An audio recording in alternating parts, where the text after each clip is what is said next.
안녕하십니까, 문틀란TV입니다.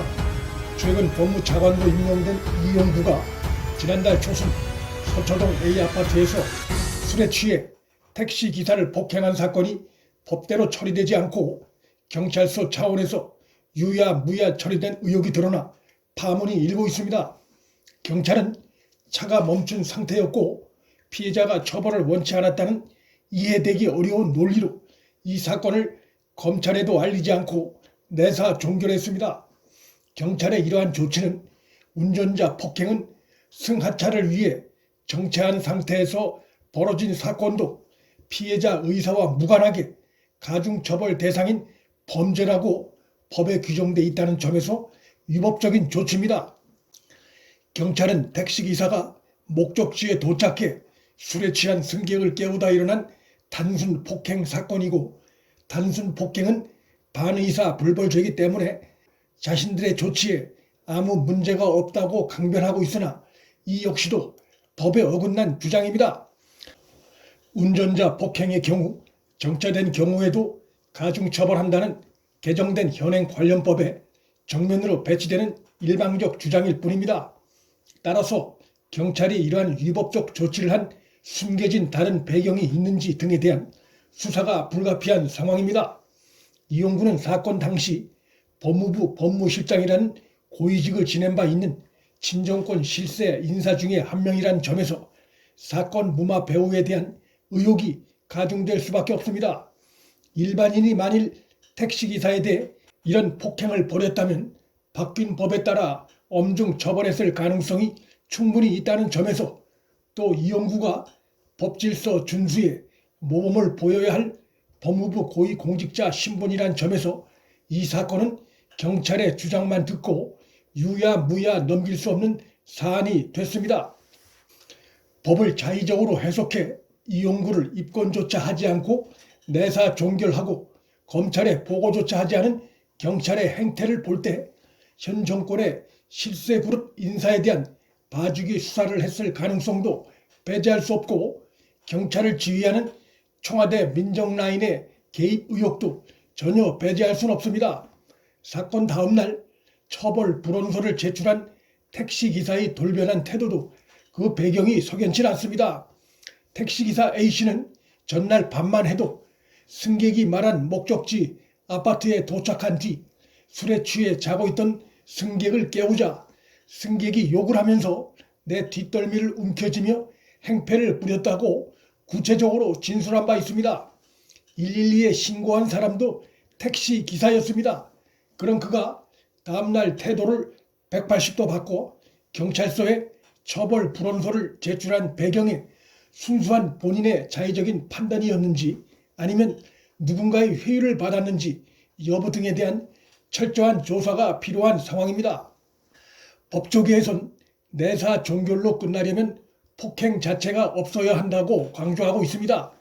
특가법이 아니라 단순 폭행 혐의를 적용한다고 해도 일단 112 신고가 들어왔고 택시기사에게 폭행을 한 사실이 있는 만큼 일단 입건을 한 뒤 공소권 없음으로 처리하는 게 맞다는 것이 법조계의 지적입니다.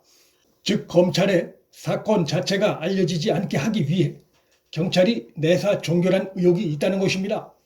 법무차관 이용구는 이 사건 관련한 비난 여론이 고조되고 있음에도 현재까지 언론의 취재 요구에 응하지 않고 있습니다. 이 역시 고위공직자로서 바람직하지 못한 태도일 것입니다. 경찰이 차관 이용구를 내사 종결한 이유를 대면서 예로 든 판례도 엉뚱한 내용인 것으로 드러났습니다.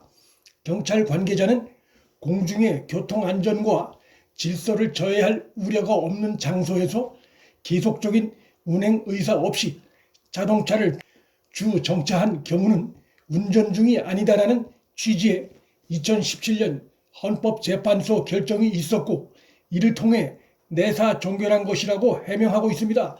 하지만 이 건의 경우 택시가 멈춰선 정확한 위치가 확인되진 않았으나 아파트 단지 내라 해도 공중의 교통안전과 질서를 저해할 우려가 없는 장소라고 단정짓기 어렵습니다. 또한 계속적인 운행 의사 없이 자동차를 주정차한 경우는 운전 중이 아니라는 판례도 이 건 택시기사가 계속적인 운행 의사 없이 자동차를 주정차한 경우라 볼 수 없어 이 판례와 부합하지 않습니다. 아파트 단지 내에서 빈번히 일어나는 자동차 사고를 감안할 때 경찰의 이러한 해명은 설득력이 많이 떨어집니다. 일반인이 운전자에게 욕을 하고 뒷덜미를 움켜쥐며 행패를 부리는 등 행사를 해도 그 자체만으로도 비난받아 마땅합니다. 하물며 현 정권의 실세인자가 자신과 관련된 사건이란 점에서 유야무야 될 수 없습니다.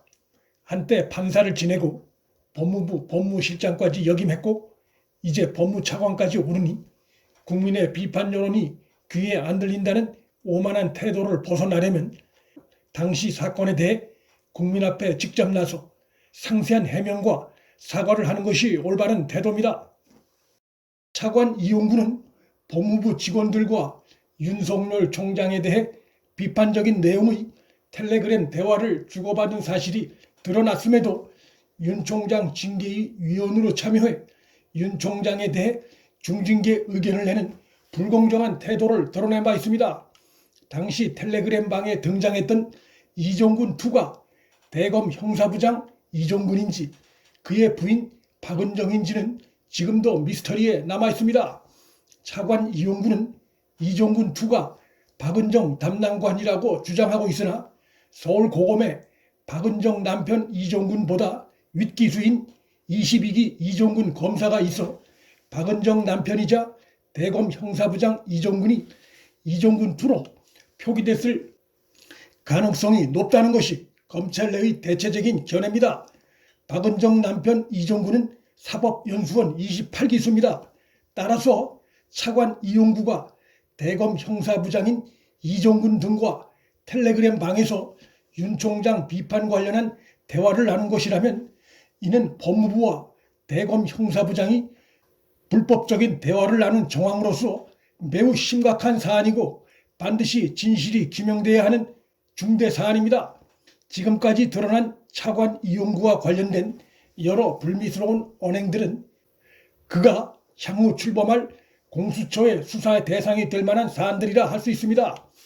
변창흠 국토부 장관 후보자의 과거 망언에 이어 터진 이용구의 택시기사 폭행 사건은 현 정권 고위 공직자들의 덧다르고 속다른 인성을 드러내 보여주고 있습니다. 문틀란TV 여기서 마칩니다. 구독과 좋아요, 방송 공유는 방송 제작에 큰 힘이 됩니다. 시청해 주셔서 감사합니다.